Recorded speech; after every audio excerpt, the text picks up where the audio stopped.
Selamat sore, saya akan menjelaskan tentang Provinsi Riau. Riau adalah sebuah provinsi di Indonesia yang terletak di bagian tengah Pulau Sumatera. Provinsi ini terletak di bagian tengah pantai timur Pulau Sumatera, yaitu di sepanjang pesisir Selat Malaka. Hingga pada tahun 2004, provinsi ini juga meliputi Kepulauan Riau. Ibu kota dan kota terbesar Riau adalah Pekanbaru. Walau sudah terpecah menjadi dua provinsi, namun pada hakikatnya tetaplah menjadi Provinsi Riau yang kaya akan budaya Melayu serta peninggalan-peninggalan sejarah Melayu. Penduduk Provinsi Riau terdiri dari macam-macam suku bangsa. Berdasarkan sensus penduduk tahun 2010 menunjukkan bahwa suku Melayu merupakan masyarakat terbesar dengan komposisi 33,20% dari seluruh penduduk Riau. Suku Melayu. Berdasarkan sensus penduduk tahun 2010 menunjukkan bahwa suku Melayu merupakan masyarakat terbesar dengan komposisi 33,20% dari seluruh penduduk Riau, yaitu Jawa 29,20%, Batak 12,55%, Minangkabau 12,29%, Banjar 4,13%, Bugis 1,94%, Tionghoa 2,85%, suku Sunda 1,41%, Nias 1,29%, dan suku lainnya 2,14%. Rumah adat. Ada macam-macam rumah adat di Riau. Yang pertama adalah Balai Salase Jatuh. Rumah adat Riau yang pertama adalah Balai Salase Jatuh. Apabila kita tinggal di Pulau Jawa khususnya, nama ini terdengar aneh dan lucu di telinga kita.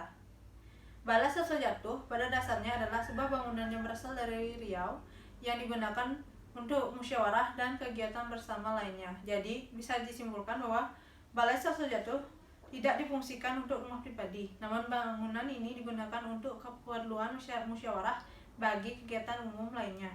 Yang kedua ada Rumah Melayu Atap Lonti. Rumah adat Melayu yang selanjutnya adalah Rumah Melayu Atap Lonti. Rumah yang disebut dengan Rumah Lancang atau Pancalang. Rumah ini berasal dari Kabupaten Kampar, Provinsi Riau. Apabila dilihat dari kejauhan, rumah ini akan terlihat seperti rumah-rumah perahu yang biasa dibuat oleh penduduk. Selain disebut dengan lancing dan pancalang, rumah ini juga disebut dengan lonti. Dan mengapa demikian?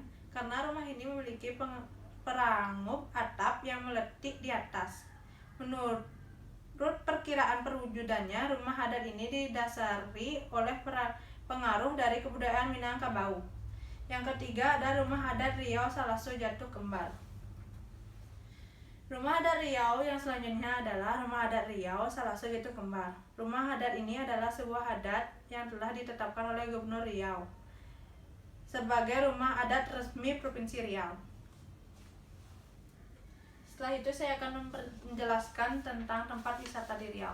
Yang pertama ada Candi Muara Takus. Candi Muara Takus adalah salah satu destinasi paling banyak dikunjungi karena Candi Buddha ini adalah satu-satunya candi peninggalan sejarah di Riau yang bisa kamu kunjungi bersama keluarga.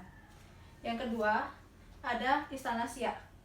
Kerajaan Siak adalah sebuah kerajaan Melayu Islam yang terbesar di Riau. Kini sebagai bukti sejarah atas kebesaran kerajaan Melayu Islam tersebut dapat dilihat peninggalan kerajaan tersebut berupa kompleks istana kerajaan Islam Siak yang dibangun oleh Sultan Asyaidid Syarif Hasim Abdul Jalil Syarifuddin pada tahun 1889.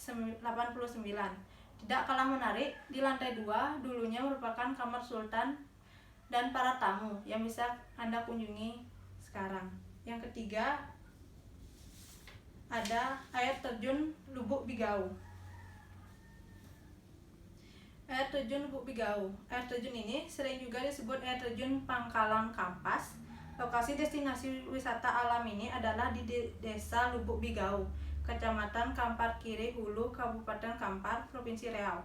Ternyata air terjun ini adalah air terjun tertinggi di Riau karena tingginya mencapai 130 meter. Selain itu, air terjun ini pun masih alami. Yang keempat ada air terjun Guruh Gamurai. Objek wisata ini terletak di Kabupaten Kuantan, Singing, tepatnya di Kecamatan Kuantan, Wuli, Lubuk, Jambi. Tepatnya di Desa Kasang yang jaraknya sekitar 25 km dari Tuluk, Kuantan. Air terjun Guruh Gemurai sendiri memiliki arti yang menurut penduduk setempat adalah air terjun yang memiliki suara gemuruh akibat percikan air. Yang kelima, ada Pulau Jemur. Pulau Jemur merupakan gugusan pulau yang terdiri dari beberapa pulau seperti Pulau Tekong Emas, Pulau Tekong Simpang, serta banyak pulau-pulau kecil lainnya. Letak pulau ini tidak jauh dari kota Rekon, sekitar 72 km dari sana, yaitu Bangan Siapi Api. Nah, Pulau Jemur ini memiliki spesies penyu hijau di mana pada musim tertentu penyu-penyu ini akan naik ke pantai untuk bertelur. Setelah itu saya akan menjelaskan tentang kuliner. Yang pertama ada gulai ikan patin. Gulai ikan patin merupakan makanan asli Riau yang sangat terkenal. Nama makanan tersebut adalah gulai ikan patin. Di Pekanbaru, makanan ini tidak pernah sepi pengunjung. Gulai ikan patin memiliki cita rasa yang sangat lezat. Gulai ikan patin merupakan jenis kuliner yang memiliki kuah berwarna kuning pekat untuk merendam potongan-potongan ikan tersebut. Yang kedua ada nasi lemak khas Riau. Nasi lemak ini kerap disajikan bersama dengan lauk pauk seperti telur, sambal, ikan, teri goreng, cabai, serta irisan mentimun. Dengan adanya lauk pendamping, maka banyak juga nasi lemak yang disajikan bersama dengan tempe, kacang panjang, tahu, sate, kacang tanah, cumi-cumi, daging, dan ikan. Yang ketiga ada asam pedas ikan baung Riau. Untuk mendapatkan olahan asam pedas ikan baung, maka masyarakat Riau mengolah dengan menggunakan macam-macam rempah. Di sisi lain, cita rasa asam didapatkan dari menggunakan air asam Jawa yang digunakan sebagai rendaman bumbu serta ikan. Yang keempat ada sup tunjang Riau. Sup tunjang memiliki ciri khas yaitu menggunakan bahan dasar tulang kaki sapi yang masih ada dagingnya. Tulang kaki sapi ini kemudian direndam dalam kuah bening berwarna kuning dan tambahan beberapa bahan pelengkap seperti irisan kentang, wortel, dan daun bawang. Yang kelima ada mie sagu Riau.